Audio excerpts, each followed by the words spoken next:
Amis de la liberté, de la démocratie et de la bonne gouvernance, bonsoir. Bienvenue à ce nouveau rendez-vous de votre émission Le Grand Déballage qui aujourd'hui va s'intéresser à la justice du Burkina Faso. Nous avons l'honneur et le plaisir de recevoir le secrétaire général du syndicat des magistrats burkinabés, M. Emmanuel Ouedraogo. Bonsoir. Oui, bonsoir. Alors vous êtes aussi magistrat et naturellement, parce que pour être à la tête du SAMAB, il faut être magistrat. Comment va le secrétaire général du SAMAB? Ça va, ça va. On essaie de tenir et de donner le mieux de nous-mêmes pour pouvoir satisfaire aux attentes des justiciables burkinabés. Vous êtes à la tête du SAMAB depuis 2018. Vous avez vu votre mandat reconduit pour une deuxième fois. C'est le dernier mandat maintenant? C'est le dernier mandat, tout à fait. Donc chez vous, il n'y a pas une velléité de modification pour un troisième ou quatrième mandat? Pas du tout, oui. Est-ce que c'est esquintant d'être à la tête d'un syndicat des magistrats au Burkina Faso? C'est vraiment esquintant parce que d'abord, on est à la tête d'une organisation qui concerne des personnalités de haut niveau. Et donc le syndicalisme dans la magistrature quand même est assez particulier. Et il y a aussi les obligations liées à la profession de magistrat qui font que on est un peu limité par rapport justement aux marges de manœuvre dont on dispose pour les actions, quoi. Le syndicat, vous êtes responsable syndical, ça ne vous empêche pas de continuer à juger des dossiers? Pas du tout, pas du tout. Oui. Il n'y a pas d'amalgame, hein. L'activité syndicale est en marge, bien sûr, de l'activité professionnelle. L'obligation de réserve et puis le syndicalisme, est-ce qu'il n'y a pas une dichotomie? Non, il n'y a pas de dichotomie. Il faut dire que la question a fait l'objet de grands débats doctrinaires, hein. Et puis il y a aussi la jurisprudence qui a eu à se prononcer quelquefois sur la question, concernant tant la fonction publique générale que la magistrature. Ce qui est attendu des responsables syndicaux, puisqu'ils disposent d'une marge de liberté quant à leur expression, et l'appréciation de l'obligation de réserve ne peut pas être faite de la même manière qu'un agent ou un fonctionnaire donc, de la fonction publique ou de la magistrature, un agent de la magistrature, de la même manière que le responsable syndical. Parce que le responsable syndical doit disposer quand même d'une certaine marge de liberté par rapport justement à son expression. Ce qui lui est demandé, c'est de ne pas dépasser le seuil raisonnable de la polémique. C'est quoi le seuil raisonnable de la polémique pour les magistrats? Bon, c'est laissé à l'appréciation souveraine du juge, hein. On ne peut pas clairement dire comme ça ce que représente le seuil raisonnable de la polémique. Peut-être qu'on a pu le savoir à un moment donné, parce qu'on a vu un communiqué qui a été diffusé à un moment donné où on invitait expressement les magistrats à éviter de tomber dans la polémique sur les réseaux sociaux. Vous avez vu ce communiqué? Oui, en son temps qu'il y avait... Oui, oui, effectivement. Et le CSM, effectivement, s'en est saisi pour intervenir et demander aux magistrats, bien sûr, de faire des sorties assez réservées sur les réseaux sociaux. On ne peut pas interdire à un magistrat qui est un citoyen comme tout le monde d'utiliser les réseaux sociaux, mais on demande aux magistrats de ne pas en faire donc un abus qui pourrait porter atteinte, bien sûr, à l'image que représente donc la magistrature. En quoi c'est négatif pour un magistrat de se retrouver sur les réseaux sociaux, de donner son opinion et d'aider la population à mieux comprendre le fonctionnement de la justice burkinabé? Il faut dire que ce n'est pas tant la présence du magistrat sur les réseaux sociaux qui pose le problème, c'est plutôt les questions sur lesquelles il se prononce. Parce que pour un magistrat, il lui est interdit de prendre position, par exemple, sur des questions en rapport avec la mise en œuvre donc, de l'activité gouvernementale. Il lui est également interdit de prendre position sur la composition du gouvernement. Donc le magistrat ne doit pas critiquer le gouvernement, il ne doit pas remettre en cause les décisions gouvernementales ou même la composition du gouvernement. Il n'a pas d'opinion à émettre là-dessus? En tant que magistrat, il ne doit pas le faire. D'accord? Il ne doit pas le faire en tant que magistrat.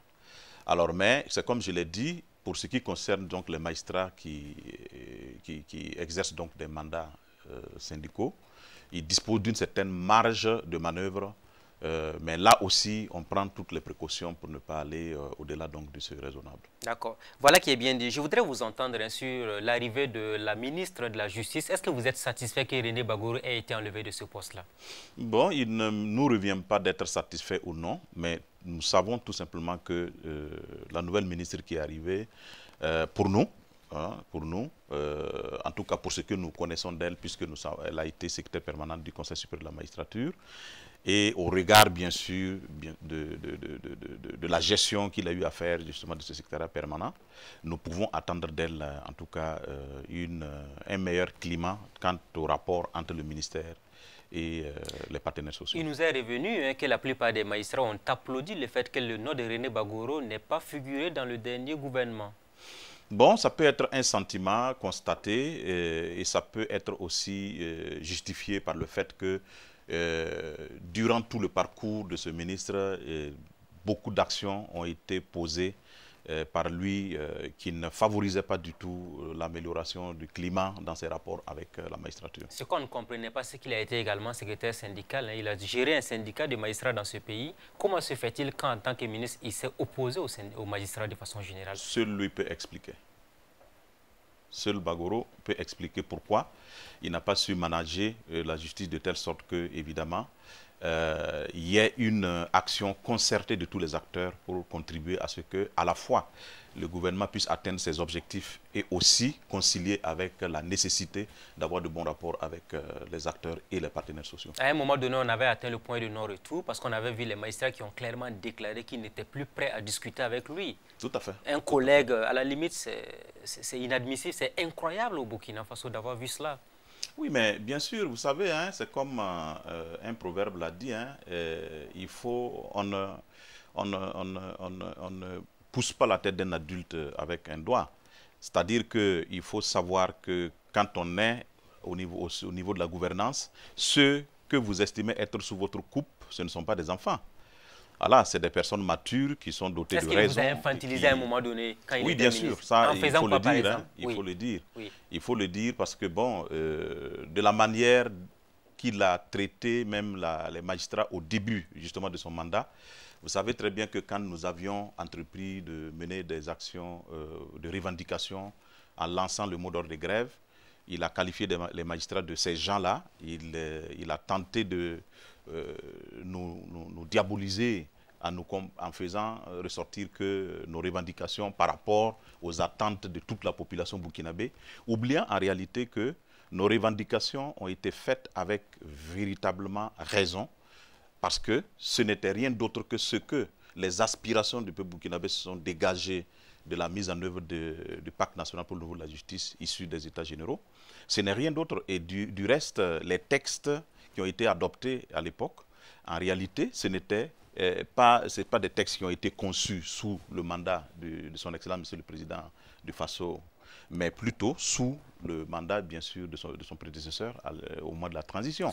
Et il était même membre du gouvernement à l'époque. Voilà. Et vous avez trouvé que c'était à la limite impardonnable qu'il vous ait traité de la sorte en disant ces gens-là? Ah oui, mais bien sûr, parce que impardonnable, je ne dirais pas oui, impardonnable, mais je dirais que c'est manquer de considération à l'égard des magistrats. Alors que c'est sa maison tout de même. C'est tout à fait sa maison. On a vu l'intersyndical qui n'a pas du tout apprécié cette manière de voir les choses. Oui, naturellement, parce qu'on s'étonne que de manière surprenante, parce qu'on est arrivé au gouvernement, on se retrouve dans une situation où on n'est même pas à mesure de comprendre ce qu'on a défendu il n'y avait que quelques mois de cela. Alors, parlant justement des revendications des syndicats de magistrats, on a vu, hein, vous avez eu quand même gain de cause à un moment donné, et ça avait créé l'émoi dans l'opinion. On dit un magistrat qui vient de sortir, il a 800 000 francs de salaire, des avantages à n'en pas fini. Au même moment, on vous trouve que les résultats qui sont sur le terrain sont mitigés par rapport aux rémunérations qui vous sont servies. Alors, il faut dire que nous sommes même satisfaits quand il y a des critiques qui sont faites à l'égard de la justice. Pour nous, ce sont des interpellations qui nous permettent de nous remettre en cause et d'envisager des actions ou des réflexions dans le but, bien sûr, d'améliorer et satisfaire donc aux attentes. Alors, il faut dire que par rapport à la question de la rémunération des magistrats, c'est assez surprenant que la question ait été posée de cette manière dans une certaine opinion. Parce que, vous savez, hein, quand on fait une comparaison entre les rémunérations dans les pays de la sous-région, dans les pays d'Afrique ou même au-delà des frontières de l'Afrique, vous comprendrez que c'est la même logique, c'est-à-dire la justice pour ceux qui rendent justice, pour ceux qui décident, qui sont appelés à gérer les libertés individuelles et collectives, qui sont appelés à trancher des questions en rapport avec des moyens importants dont la cause posée devant le juge lui demande donc d'agir, de sorte à respecter la loi et trancher le litige, eh bien, il faut véritablement que la personne soit mise dans une situation qui ne le prédispose pas à la tentation. De corruption. De corruption. C'est la raison d'ailleurs pour laquelle l'article 4 du statut de la magistrature a clairement défini l'indépendance du juge comme étant le pouvoir, voilà, donné au juge lorsqu'il saisit ou lorsqu'il se saisit d'un litige, de rendre une décision conformément à la loi et à la réglementation en vigueur, voilà, à l'abri de toute pression. Et donc, ça veut dire quoi? Ça veut dire que pour éviter les pressions, et quand vous lisez un peu le préambule du Pacte national pour le renouveau de la justice, il a clairement été dit, par rapport aux constats qui ont été faits à la suite donc de la phase diagnostique, que les magistrats étaient fragiles face au pouvoir économique et politique. Vous savez, c'est toute une suite logique qui a abouti à l'adoption, bien sûr, des textes d'application, la préparation d'abord sous la transition et l'adoption sous le mandat de son excellent monsieur le président Roch-Marc Christian Kaboré. Et donc, cette suite logique commandait, et pratiquement tous les participants des États généraux ont posé le problème du dénuement des magistrats. Nous, quand on commençait au niveau de la magistrature, nous avions à peu près un salaire de 220 000. Et c'était le meilleur salaire, en fait, selon ce qui était dit à l'époque, dans la fonction publique. Alors, donc, vous êtes passé de 220 000 à 800 000, hein? Pour le début, ça fait quand même 20 ans de cela. 20 ans en arrière. Voilà. Mais voyez, aujourd'hui, est-ce que vous trouvez que ce n'est pas indécent un peu au niveau de l'opinion? Parce que les gens ont trouvé que c'était exagéré de donner cette somme-là aux magistrats. Il y en a même qui ont dit que vous avez calqué vos revendications sur les magistrats français. Il faut vous donner un boy cuisinier, un jardinier, des agents de sécurité et tout ça. Je vais vous dire une chose. Ne pensez pas que les salaires tels que les Burkinabés de façon générale les reçoivent, ça satisfait à leurs besoins. Beaucoup de citoyens survivent sur la base de leur salaire. Et le débat ne devrait pas être posé dans le sens de la rémunération qui a été accordée aux magistrats. Le débat devrait être posé dans le sens de comment on améliore la situation des autres agents publics de l'État. Parce que quand vous parlez de la rémunération des magistrats, vous oubliez que les députés, vous oubliez les ministres, vous oubliez même que dans le secteur privé, il y a des fonctions pour lesquelles le salaire est un salaire mirobolant. Ce n'est pas le montant du salaire qui est le plus important. Est-ce que le salaire qui est donné au magistrat, ça peut lui permettre de faire face aux besoins essentiels de la vie et le mettre à l'abri des pressions, tel que c'est défini par rapport à son indépendance? Parce que l'indépendance a un contenu. Les garanties, ce sont les textes qui prévoient les garanties de l'indépendance de la magistrature. Mais le contenu de l'indépendance, et dans le Pacte national pour le renouveau de la justice, cela est ressorti clairement.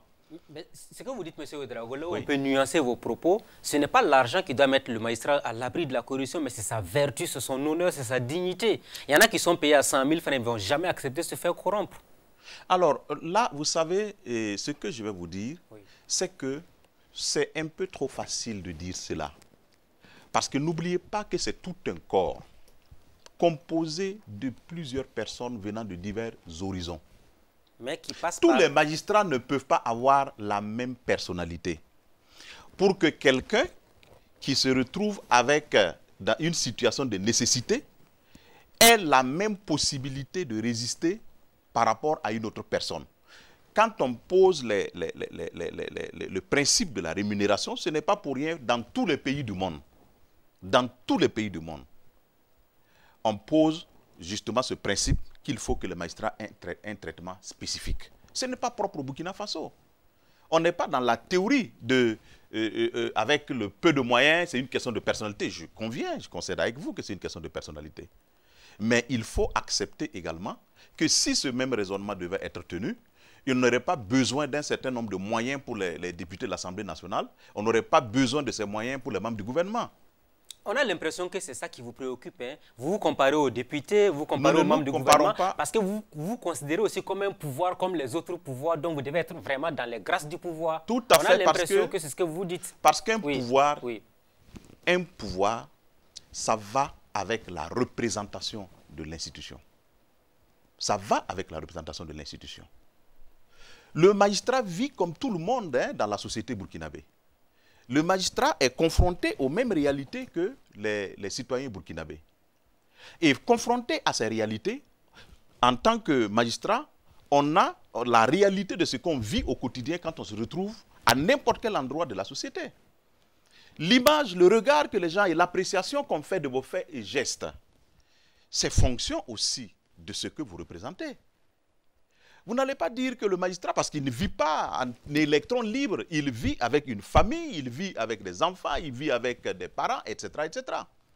Vous n'allez pas attendre du magistrat qu'il soit toujours en train donc de se débrouiller, parce qu'il faut que tout le monde se débrouille.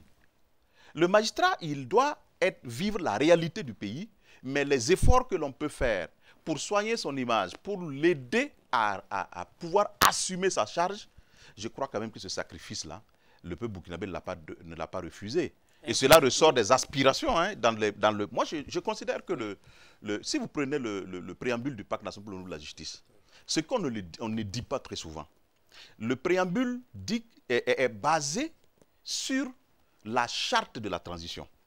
La charte a été élevée à un niveau constitutionnel. C'est ce qui a permis à ce pays de retrouver justement son équilibre démocratique. Et donc, à partir du moment où la charte trouve son appui sur... le pacte trouve son appui sur la charte, le pacte a posé le principe que le pouvoir judiciaire, le pouvoir exécutif et le pouvoir législatif sont tenus de mettre en œuvre ces dispositions.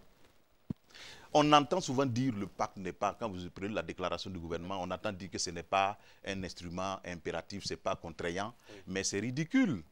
C'est ridicule. C'est ne pas tenir parole, respecter des engagements de haut niveau que de tenir ce genre de propos. Pour vous, il faut mettre à exécution pratiquement point par point tout ce qui a été dit dans le pacte pour le renouveau de la justice burkinabé. C'est la ligne tracée. Et sous la transition, il a été clairement dit que la transition devait tracer les jalons d'une justice impartiale, indépendante et équitable pour le peuple burkinabé, voilà, pour répondre aux aspirations. Pour répondre aux aspirations, mais faisons une escale sur le cas du cuisinier, de la sécurité et tout ça. Est-ce que vous pensez que est-ce que vous ne trouvez pas que les magistrats exagèrent un peu quand même dans ce qu'ils revendiquent auprès du pouvoir exécutif? Et ce qu'il faut retenir, les magistrats n'ont pas revendiqué des cuisiniers, les magistrats n'ont pas revendiqué des gardiens, etc. C'est pas ce que les magistrats ne l'ont pas revendiqué. Je vous dis, repartons à l'histoire justement de ces textes. Sous la transition, il a été relevé que la justice est une des causes des problèmes connus par notre pays. Et ça, tout le monde le sait. De toute façon, le talon d'Achille de la démocratie de ce pays a toujours été la justice. Ça, on le sait. Voilà pourquoi le gouvernement de l'époque a décidé de mettre la justice sur le banc des accusés afin que le peuple burkinabé dise ce qu'il a à dire par rapport à la justice et qu'on trouve des solutions pour permettre à la justice d'être, au lieu d'être la cause des problèmes, soit la solution aux problèmes du pays. Eh bien, et c'est dans ce cadre, évidemment, qu'une phase de diagnostic a été faite, tant au niveau central à Ouagadougou qu'au niveau régional. Il y a eu des rencontres de milliers de personnes. Il y a eu des émissions interactives pour que les gens se prononcent. Il y a eu des rencontres multisectorielles. Les OSC ont tenu une assemblée ici. Et il y a eu la plénière des États généraux. Au moment de la plénière, il y a eu des panels avec plusieurs personnes qui se sont réunies, de haut niveau, y compris d'ailleurs des membres du gouvernement actuel, qui ont même présenté des communications et qui ont relevé effectivement le problème en rapport avec les moyens mis à la disposition de la justice. Et ce n'est que le résultat des travaux issus justement de ces États généraux qui ont donné lieu au pacte national pour le renouveau de la justice. Et le pacte, une fois que le pacte a été adopté, l'Assemblée nationale, le CNT à l'époque, a adopté, a révisé la loi portant statut de la magistrature, dont l'article 72 reprend trait pour trait l'article 6 du pacte national pour le renouveau de la justice, en posant le principe que le pouvoir judiciaire doit avoir le même traitement que les deux autres pouvoirs. Et par traitement, on y entend tous les avantages attachés aux fonctions des personnes qui animent les deux autres pouvoirs. Même si vous n'avez pas les mêmes rôles dans la société, au moins il faut être clair là-dessus. Je ne sais pas, par rôle, il n'y a aucune comparaison à faire parce que si on rentre dans les rôles, on rentre dans un débat philosophique pour rechercher est-ce que les trois pouvoirs, législatif, judiciaire et exécutif, est-ce qu'il y a un pouvoir qui a plus d'importance pour la société que l'autre? Parce que là, ce débat, nous ne pouvons pas le résoudre ici. Oui, mais ce qu'on doit retenir... Il y a une évidence. Mais il y a une évidence. Oui. Hein, ce qu'on réclame aux magistrats comme niveau d'études, ce n'est pas ce qu'on réclame, par exemple, aux députés. Même si vous êtes élu député, vous avez quand même un pouvoir exécutif. Ça, vous le savez. Rien qu'à ce niveau, déjà, il y a une différence. Un pouvoir législatif, mais on n'a pas besoin de diplôme pour y aller. On est d'accord? Bien entendu. Mais pour le magistrat, ce n'est pas le cas. Et ce n'est pas la seule... Ce n'est pas par le diplôme seulement... Ce n'est qu'un exemple parmi tant d'autres. Oui, ce n'est pas par le diplôme seulement qu'on recrute un magistrat. Sous d'autres cieux, ils sont élus, les magistrats. Ce n'est pas tant la manière dont le magistrat est recruté qui est le plus important ici. C'est la mission qui lui a été confiée. C'est la mission de rendre justice qu'il faut prendre en considération. Quand on veut établir un rapport en termes de diplôme, mais c'est ridicule. C'est la représentation de la justice qu'il est appelé à rendre. C'est ça qui est l'élément fondamental. La question du diplôme vous fâche, on sait naturellement, parce qu'on a un médecin qui sort avec Bac plus 7, Bac plus 8, qui ne peut même pas avoir le même salaire que le magistrat, ou encore il y a des enseignants qui ont un niveau plus élevé que les enseignants. Là, quand on parle de diplôme systématiquement, ça vous choque. Hein? La question de la remise à plat des salaires, ça, vous avez dit que vous n'étiez même pas intéressé par le débat. Alors, vous savez, pour nous, c'est une question de logique. Hein. Vous savez, la remise à plat, elle a été entreprise sans égard à la suite logique qu'on devait réserver au processus et au texte en vigueur. Le ministère de la fonction publique ne peut pas initier une action dans ce sens dès lors que la loi organique portant statut de la magistrature a clairement dit à son article 75 que la question de la rémunération des magistrats, c'est sur proposition conjointe du ministre de la Justice et du ministre des Finances. Pourquoi le ministre de la fonction publique va venir s'ingérer sur des questions qui intéressent la justice? Les textes concernant la magistrature passent par le ministère de la Justice. Donc, ce débat devait être mené de façon séparée. Donc pour vous, ça ne vous intéresse même pas de toute façon? Parce qu'on a vu votre courrier, l'intersyndical avait écrit en son temps pour dire au ministre de ne même pas se fatiguer pour venir discuter avec eux, parce que ça ne vous intéressait même pas du tout. Dans tous les cas, ce n'est pas... Nous n'avions même pas besoin de nous y intéresser. Nous avions justement besoin que dans la gouvernance, quand on doit poser certains problèmes, qu'on respecte le schéma. Si on doit discuter de la question de la rémunération des magistrats, du statut de façon générale des magistrats, il y a un processus. Et nous avons un ministère de tutelle. Ce processus, on le met en place, on discute et on avise. C'est très simple. C'est une question de logique. Nous n'avons pas dit, nous avons clairement dit que nous ne nous sentons concernés ni de près, ni de loin au processus engagé par le ministère de la fonction publique. C'est vraiment une question de logique. Certains ont vite fait de récupérer ça pour dire sans les magistrats, on n'aura absolument aucun résultat. Bon, vous savez, hein, de toutes les façons, nous, au niveau de la magistrature, nous avons juste besoin d'être compris par le peuple burkinabé que les magistrats, leur place, c'est dans les juridictions. Les magistrats ont juste besoin d'avoir la tranquillité pour se concentrer sur leurs dossiers, parce que ce sont les dossiers, le traitement des dossiers, qui garantissent la sérénité, la stabilité du pays. Parce qu'une justice qui ne fonctionne pas dans un pays, ça peut prendre du temps, mais le pays ne peut pas tenir longtemps. Voilà qui est suffisamment clair. Ça nous permet de rebondir sur un aspect. La ministre, la nouvelle ministre de la Justice, vous a rencontré et elle a promis de restituer les salaires qui ont été coupé. Du coup, on a dit, voici encore une fois de plus les magistrats qui vont nous créer des problèmes. Parce que vous n'êtes pas les seules victimes dans la fonction publique de cette situation. Alors, les problèmes ne se posent pas de la même manière et ce n'est pas la première fois puisque déjà au niveau donc, du ministère de l'enseignement, ils ont déjà restitué des rémunérations qui ont été coupées. Ce n'est pas la première fois. C'est parce que ça concerne des magistrats qu'on cherche des moyens de soulever des polémiques. Et d'ailleurs, ce qu'il faut noter... La polémique n'avait pas lieu d'être. La polémique n'a pas lieu d'être. Vous savez, ce qui s'est passé est particulièrement grave. Grave. Nous avons une population qui n'est pas au fait de la réalité des choses.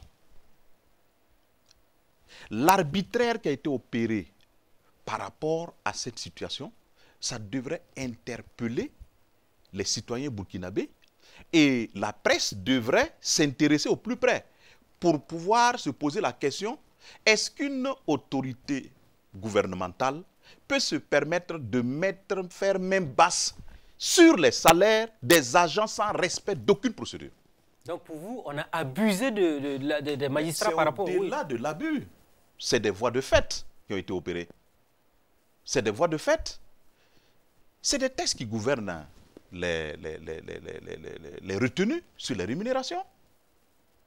Pour opérer des retenues sur les rémunérations, il faut une procédure. On doit d'abord chercher à savoir le travail que l'agent devait faire et qu'il n'a pas fait, puisque la rémunération est mensuelle. Si vous n'avez pas fait le travail sur un certain nombre de jours déterminés ou déterminables, c'est sur la base de ce nombre de jours qu'on procède à la détermination du montant coupé sur le salaire. Mais ce qui a été fait, on s'assoit dans son bureau,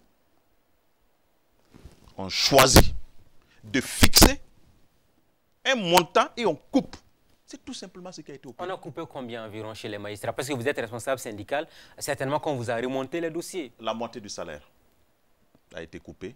Sur combien de Un magistrats? tiers à peu Oui. près, un tiers à peu près en mars, ou je crois que c'est en février, et puis la moitié en mars, ou c'est mars-avril, je ne me rappelle pas très bien. Et combien de magistrats en ont été victimes? Et là également, il y a un problème. Parce que ce qui est curieux, on a des magistrats qui n'étaient même pas dans les juridictions, qui sont en service dans des départements ministériels, qui ont vu leur salaire coupé. On a des magistrats qui ont été dans les mêmes conditions que les autres dans les juridictions, qui n'ont pas subi de retenue. Alors même que d'autres de leurs collègues qui sont là ont subi des retenues. Alors, vous voyez, cet arbitraire pose un problème en matière de gouvernance. Et il ne faudrait pas encourager un gouvernement, quel que soit ce qu'on peut avoir comme appréciation d'une situation donnée. On ne peut pas permettre à un gouvernement de poser des actes de cette nature.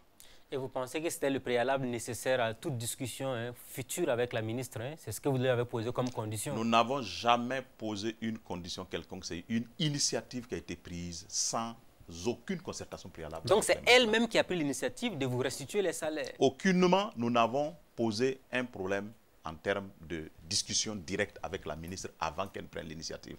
Nous avons introduit des demandes de restitution. Et depuis quand vous avez introduit ces demandes-là? Il y a eu des demandes qui ont été introduites depuis longtemps. Hein. Il n'y a pas eu de suite. Tout le monde n'a pas déposé les demandes à la même date. Et il y a même des recours actuellement devant les juridictions administratives. Et ceux qui ont déposé attendent que le délai donné à l'administration pour répondre s'expire, pour aviser, pour saisir éventuellement les juridictions. Mais nous avons trouvé, et du reste, vous avez suivi qu'à la suite de la dernière rencontre qu'elle a eue avec les partenaires sociaux du ministère, une fois qu'elle a donné son intention de restituer les coupures sur les salaires, nous avons été satisfaits qu'elle prenne une telle décision parce que ça désamorce une tension, on n'en peut plus inutile. Voilà. Et pour nous, nous pensons qu'en réalité, c'est un non-sens que de maintenir une situation en l'état. On va encore se retrouver dans les palais de justice. C'est des polémiques inutiles, alors que c'est un dû. C'est-à-dire, c'est quelque chose qui est dû à ceux qui ont été victimes de ces coupures abusives. Comprenons-nous correctement, hein, pour vous, si un magistrat ne fait pas le travail, il peut subir la rigueur des coupures sur son salaire. Par Absolument. contre, si quelqu'un fait son travail qu'on le coupe illégalement, là, vous allez vous battre jusqu'à ce qu'on puisse lui restituer même ne serait-ce qu'un centime de francs CFA. Tout à fait.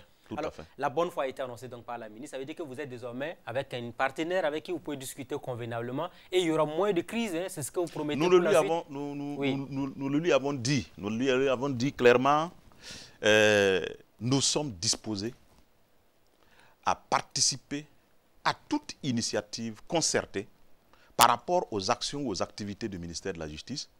Nous sommes disposés. Si aujourd'hui la ministre nous appelle qu'elle a besoin de nous rencontrer sur une question, nous irons. Voilà. Nous irons discuter. Parce que nous savons, mais naturellement, nous savons qu'elle est dans une disposition de dialogue. Elle n'est pas dans un culte de personnalité. Est-ce que vous pensez que ce cas-là devrait faire école auprès d'autres ministres? Parce que quand on est ministre, on doit servir ses partenaires sociaux que d'être dans la confrontation continue. Vous savez, c'est une question scientifique qui est réglée à l'échelle de l'Organisation internationale du travail. La concertation, la prise de décisions concertées, c'est une recommandation qui est faite à tous les gouvernements du monde. Parce que quand vous gouvernez, il ne faudrait pas penser que vous êtes seul à savoir la direction à prendre. Il faut impliquer ceux qui sont concernés par les mesures que vous prenez. C'est une règle de bonne gouvernance. Et c'est ça qui devrait permettre, c'est ça qui devrait imprégner toutes les actions de tous les départements ministériels. Parce que les syndicats, au lieu de les percevoir comme des adversaires, il faut les percevoir comme des partenaires. Et c'est cette perception qui va avoir un impact psychologique qui déterminera le type de rapport que vous aurez avec eux. Mais si vous percevez les syndicats comme des adversaires, qu'on les traite, je me rappelle au début du mandat sous le ministère de Paul Kabatieba, l'étiquette qu'on donnait aux syndicats à l'époque ne pouvait pas ne pas donner lieu à la rupture du dialogue en 2017.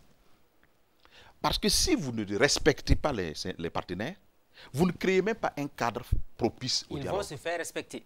Mais naturellement... Voilà qui est clair. Alors, vous avez dit qu'il faut donner les bonnes conditions aux magistrats, il faut leur permettre d'être vraiment dans les meilleures conditions pour ne pas céder à la tentation de la corruption. Récemment, donc, il y a eu une affaire qui a concerné le maire de la ville de Ouagadougou, un magistrat, malgré les salaires qui vous sont versés, les avantages, hein, on a parlé de tentatives d'escroquerie, c'était un magistrat qui était dedans. Oui, on s'est dit, mais les magistrats et puis la corruption, c'est une formalité visiblement. Bon, vous savez, à partir du moment où cette question a été une question posée devant les juridictions, le magistrat en question a été l'objet d'une procédure rapide, particulièrement rapide d'ailleurs. Oui, parce que c'est votre collègue. On regarde, non. Oui, on a parce beaucoup. que c'est un oui, collègue. On reviendra. Oui. Vous savez, la pression même de l'opinion à l'époque était telle que la manière dont ce dossier a été traité paraissait particulièrement rapide. Oui, mais parce que pour l'opinion, ce n'est pas normal qu'un juge justement se retrouve dans une affaire d'escroquerie. Je voudrais vous faire le parallèle avec d'autres dossiers. Ce n'est pas parce que c'est un magistrat que particulièrement il faut une célérité particulière. Parce qu'il y a d'autres dossiers qui auraient pu avoir la même célérité. D'accord? C'est dire que les magistrats eux-mêmes font tout pour prouver à l'opinion que véritablement il n'y a pas une autoprotection. D'accord? Et c'est ce qui explique... Mais ceux qui nous regardent ne seront pas d'accord avec vous. La preuve, ils avaient été d'abord condamnés. Entre-temps, finalement, infraction non constituée, il a bénéficié d'une liberté. Vous savez, de toutes les façons, je ne préjugerai de rien tant que je n'aurai pas la décision rédigée pour voir les motivations des juges. Donc vous n'avez pas suivi particulièrement ce dossier? J'ai suivi le dossier. J'ai suivi le dossier, mais je ne suis pas saisi du dossier. Je n'ai pas le contenu du dossier. Je n'ai pas les éléments pour pouvoir dire avec certitude, voilà en droit. Parce que les questions de droit sont assez complexes, c'est ce qu'il faut retenir. Si les juges ont rendu une décision, c'est à partir de la décision qui a été rendue et expliquée, parce que la décision doit être motivée. C'est la motivation du juge qui permet de savoir pourquoi ils ont rendu une telle décision. Est-ce que vous étiez soulagé que le magistrat Sawadogo ait été libéré? Pour vous, c'est une bonne nouvelle? Parce qu'un magistrat condamné, peut-être, ça peut déteindre sur l'image de tous les magistrats sur les questions de corruption et autres. Personnellement, il a été jugé.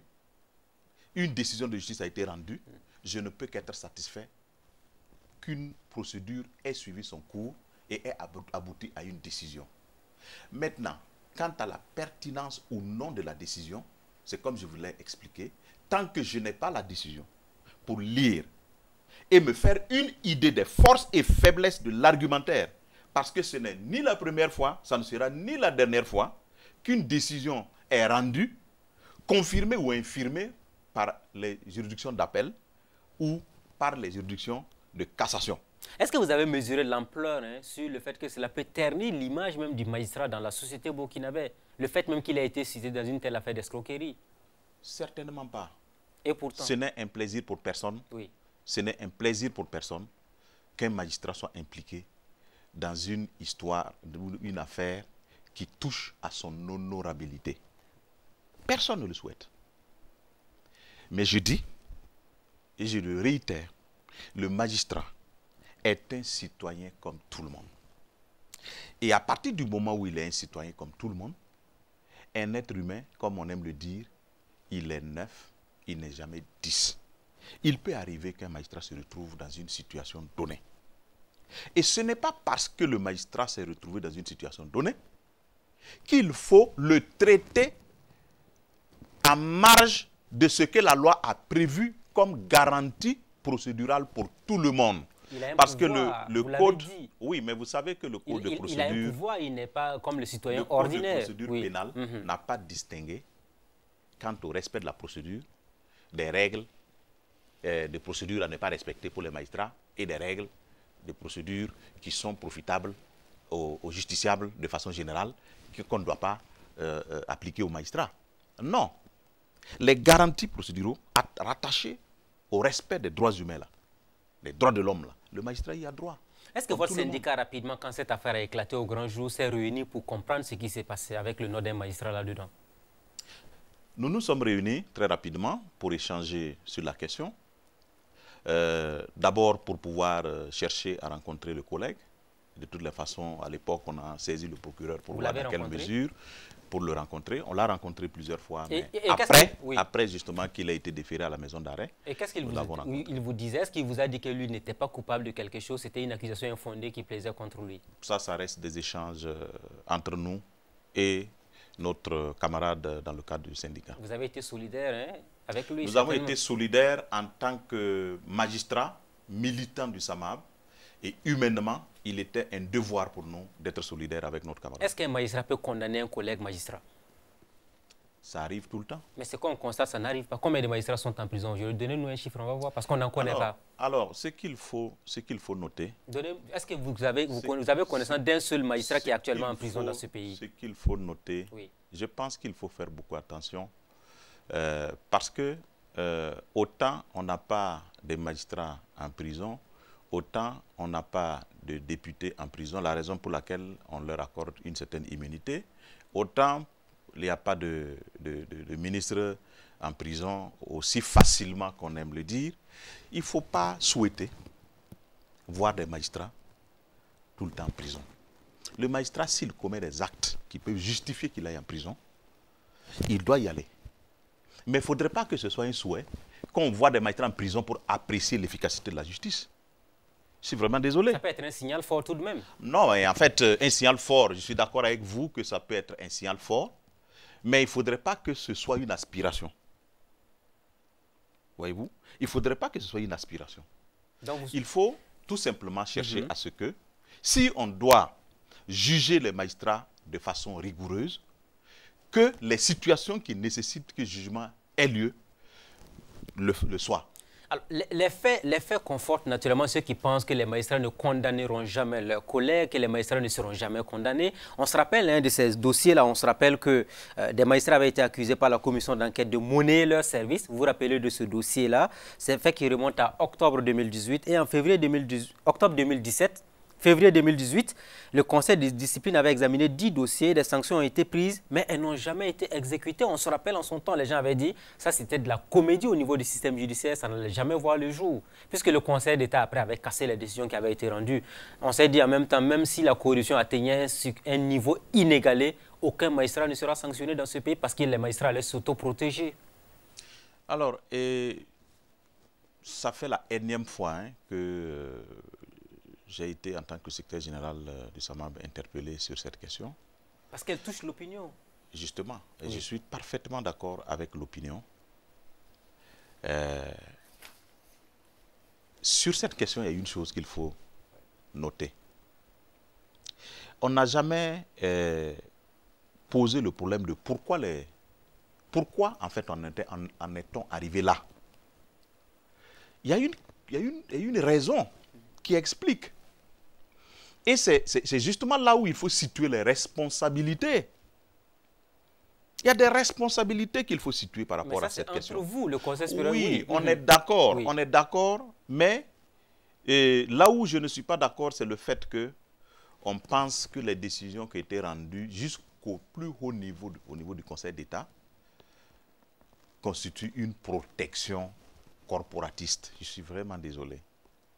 Parce que ce qui est arrivé là, au niveau du Conseil de discipline, si on laisse de telles situations se développer, c'est dangereux pour tout agent public. C'est dangereux pour tout agent public. Il y a des principes cardinaux qui gouvernent le fonctionnement de toute instance chargée de juger. Vous avez récusé, sinon, parce que le Conseil de discipline avait été récusé, on avait trouvé que certains certains magistrats... pas la récusation, c'est le processus. Oui. C'est le processus. Quel intérêt un magistrat gagnerait à faire sanctionner un autre magistrat, dites-nous? Vous savez, les magistrats ne sont pas au-dessus de la loi. Je parle de magistrat à magistrat, parce que le Conseil de discipline était composé de magistrats. Ce Conseil de discipline, on n'en parle jamais, mais il y a eu des conseils de discipline et plusieurs magistrats sanctionnés. Il y a même eu des magistrats révoqués de par le passé, par un conseil de discipline du Conseil supérieur de la magistrature. Mais cette fois-ci, exceptionnellement, les magistrats n'étaient pas d'accord. Alors, mais on a l'impression, mais justement, puisque vous demandez à savoir si un magistrat peut sanctionner ou peut condamner un autre magistrat. Mais c'est arrivé déjà. De par le passé, c'est déjà arrivé. Il y en a eu combien de mais cas? Ici, il y a eu plusieurs cas. Il y a eu plusieurs cas. Je ne connais pas avec certitude le nombre, mais ce qui me revient en tête, je sais qu'on n'a pas moins de 5 personnes ou 6 personnes qui ont déjà été sanctionnées de par le passé. Mais ce que je veux dire, c'est qu'en fait, ce conseil de discipline a eu cette particularité d'avoir été fortement médiatisé, avec des erreurs commises en termes de diffusion d'informations. Des gens se sont permis de laisser fuiter un certain nombre de documents qui ne devraient pas se retrouver sur la place publique. C'est fait à dessein? Personne. Nous pensons peut-être que ça a été fait à dessein. Mais ce qu'il faut noter, c'est que l'objectif d'un conseil de discipline, c'est de sanctionner des faits. Ce n'est pas de faire de la propagande. On ne cherche pas à émouvoir une opinion à travers un conseil de discipline. On doit sanctionner des faits. On doit sanctionner des personnes qui sont en faute. En respectant leurs droits. Parce que le magistrat, il a également des droits. Et c'est des gens qui connaissent les procédures, qui savent qu'on ne peut pas se permettre de passer à perte et profit certaines règles. Mais est-ce que les faits qui avaient été avancés n'étaient pas suffisamment graves? Monnayer donc la programmation des audiences, monnayer les libertés provisoires, entre autres. C'est tout de même grave parce que quand l'opinion apprend de telles choses, on trouve qu'il y a des privilégiés dans ce pays alors que la justice doit être là pour tout le monde. Alors là, vous voyez, justement c'est ça le véritable problème.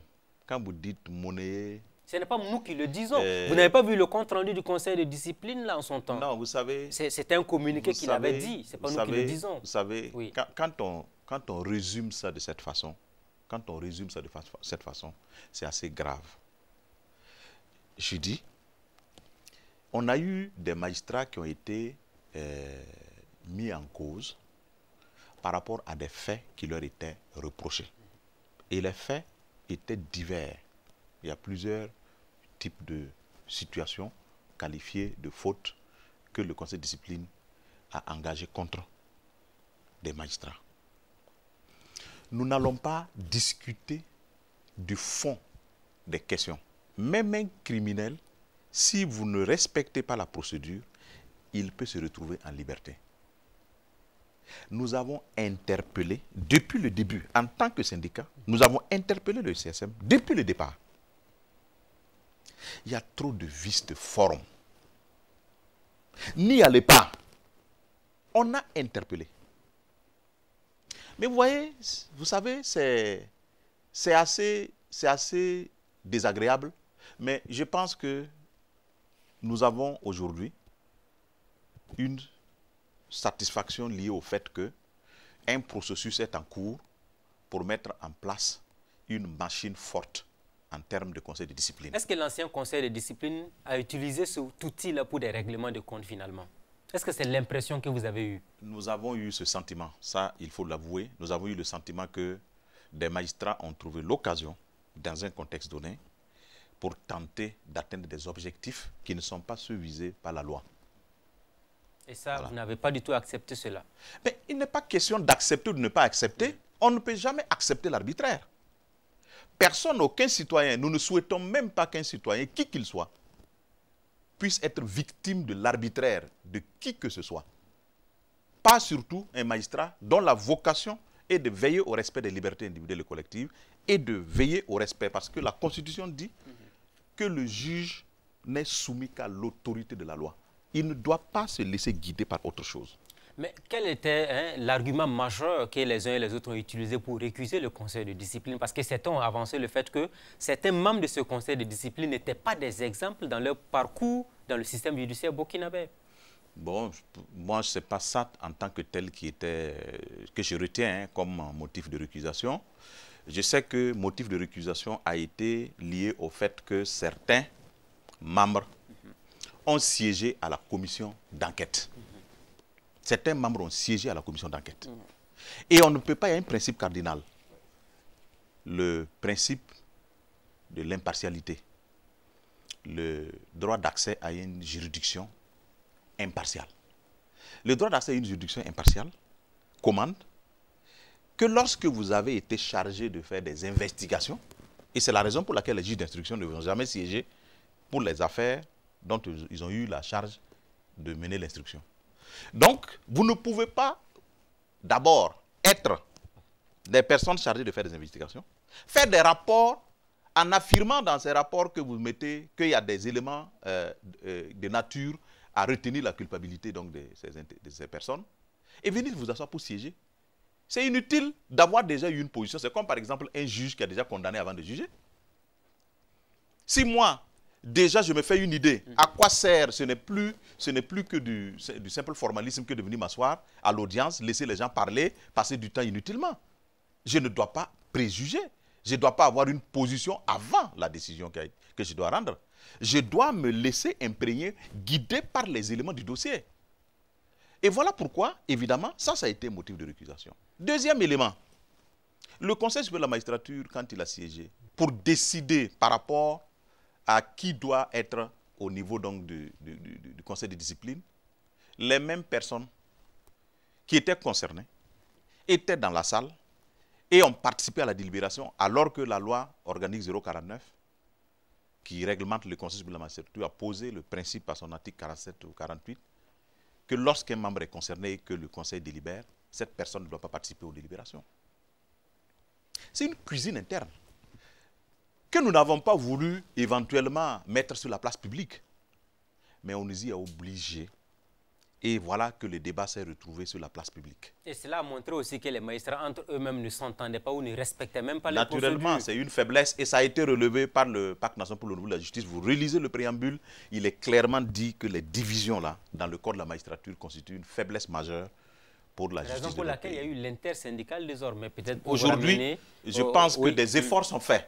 Des efforts sont faits de part et d'autre pour qu'il y ait une certaine résilience et aller dans le sens de la recherche des objectifs d'une justice efficace pour le peuple burkinabé. Sinon, ce n'est pas qu'il manque de divergences. Ouvrons un gros chapitre consacré aux crimes crimes de sang et aux crimes économiques.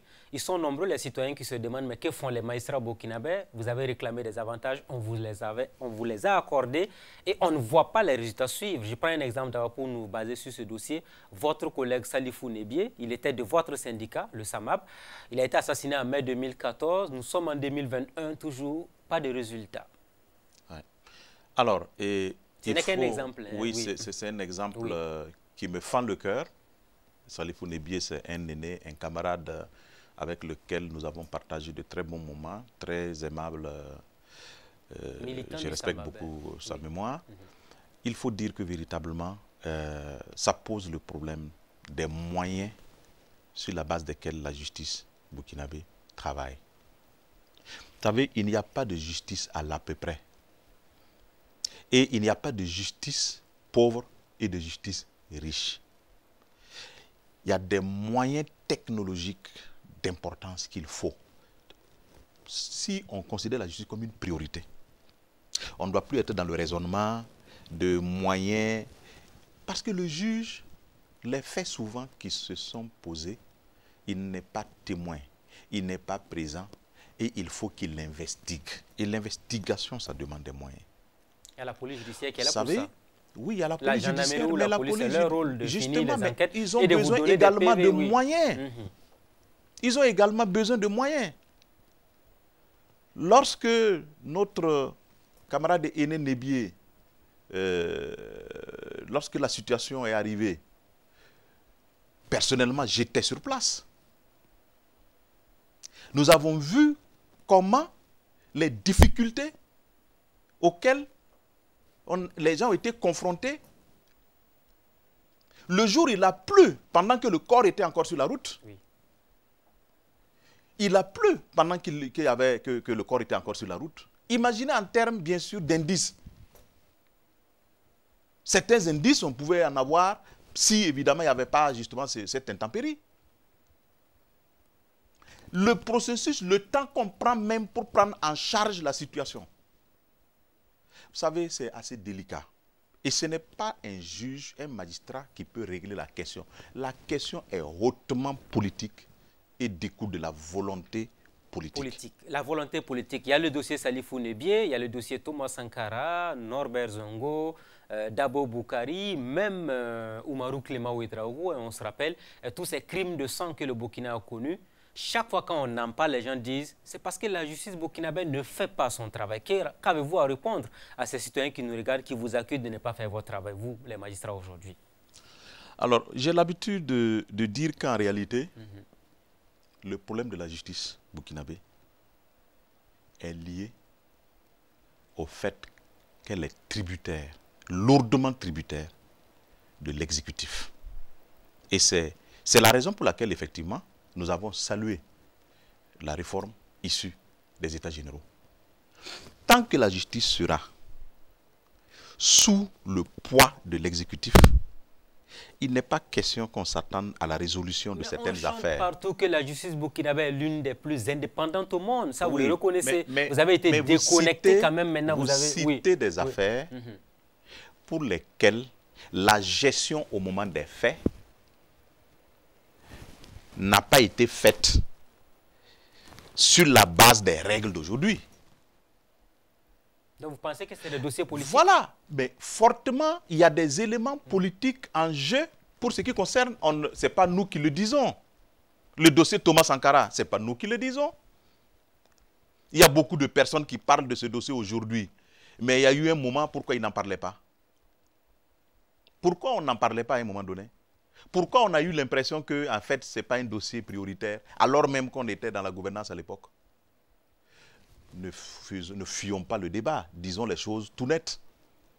Ça, les juges n'y peuvent rien. Les juges travaillent sur la base des moyens qui sont mis à leur disposition. Aujourd'hui, les syndicats de magistrats attirent quotidiennement l'attention des magistrats burkinabés.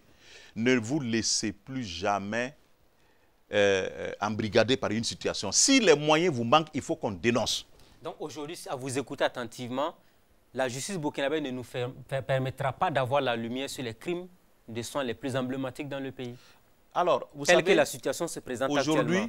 Aujourd'hui, le combat que nous devons mener, c'est de permettre à ce que tous les moyens soient mis en œuvre pour que les magistrats, par exemple dans le cadre d'une instruction, si une affaire survient, que les moyens soient mis à la disposition du magistrat. C'est quoi vous appelez moyens? Quand je parle de moyens, Oui. vous savez, pour pouvoir faire des investigations, et je prends l'exemple par exemple des appels téléphoniques et autres pour pouvoir quadriller l'environnement autour d'un crime. Ce n'est pas des petites sommes. Vous avez suivi le procès du putsch. Ça fait combien de millions qui ont été mobilisés dans le cadre des investigations du procès du putsch?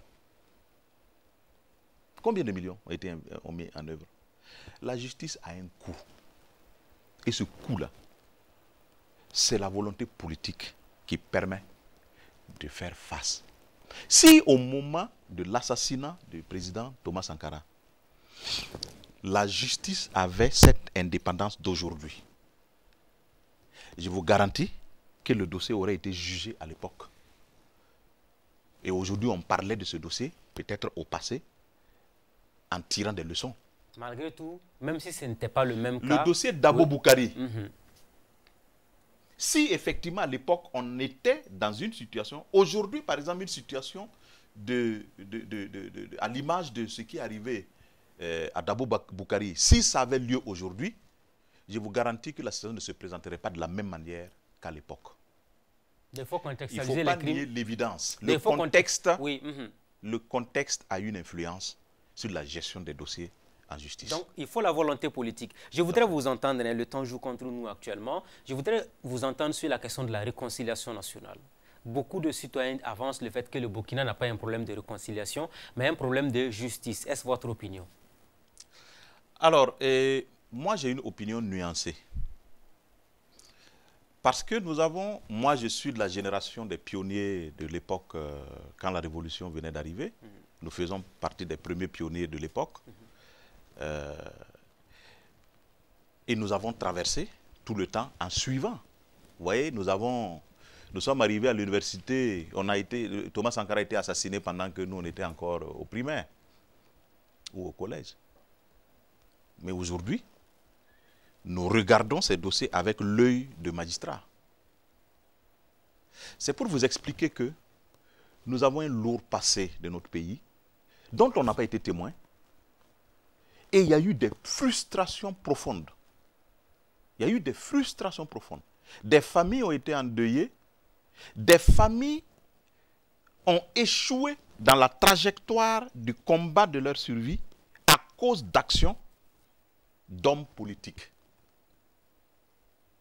Est-ce qu'on peut dire que ça n'a pas besoin qu'on s'y penche là-dessus? Quand on dit on n'a pas un problème de réconciliation, etc., c'est trop facile. C'est trop facile parce qu'en réalité, nous avons souvent des problèmes que la justice ne peut pas résoudre. Parce que la justice, elle n'est pas Dieu. La justice n'est pas Dieu. La justice a ses faiblesses. On parle de vérité, justice, réconciliation. Voilà. Mais ce que vous devez retenir, c'est que le temps de la justice et le temps de la gestion de la gouvernance n'est pas la même. N'est pas le même. Le temps n'est pas le même dans la gouvernance que dans la justice. Or, les gouvernants ont besoin d'une sérénité pour pouvoir avancer, pour pouvoir réaliser les objectifs qu'ils visent. Donc, l'un dans l'autre, le processus de la justice peut suivre son cours et la réconciliation peut se réaliser. Parce que si on attend que la justice soit rendue avant qu'on ne parle de réconciliation, pendant qu'on est en train de chercher à résoudre des dossiers du passé, des dossiers nouveaux se passent. Donc on est dans un... Et donc c'est un cycle, il ne faut même pas s'attendre à ce que ce cycle s'arrête. Donc ce qui veut dire quoi? La justice doit toujours être efficace. C'est ce qu'on doit attendre de la justice. Travailler à ce que la justice soit efficace. Mais les questions de réconciliation sont hautement politiques. Il faut laisser aux hommes politiques le soin d'envisager leur réconciliation sur la base d'un certain nombre d'éléments. Le format, c'est à eux de décider. Mais pas dans l'impunité. Mais pas dans l'impunité, c'est clair. La justice doit suivre son cours. Mais de là à vouloir établir un lien chronologique entre justice et réconciliation, je crois que c'est vraiment à ne rien comprendre. que d'envisager ça sous cette triptyque-là, qui est un non-sens. Parce que même en 2050, peut-être qu'on parlera toujours de justice, vérité, justice, réconciliation. Donc je pense qu'il ne faut pas établir un lien. La question de réconciliation peut suivre son cours, mais la justice également doit avoir son processus. Et l'un dans l'autre, ces deux processus peuvent aller de façon complémentaire. Merci à vous, M. Ouedraogo. Merci. Merci Ismaël. Merci à Burkina Info. Amis de la liberté, enfin, sachez, mais c'est la fin pratiquement. Voilà. Amis de la liberté, de la démocratie et de la bonne gouvernance, merci à tous et à chacun de nous avoir suivis. Rendez-vous la semaine prochaine avec un nouvel invité. Bonsoir chez vous.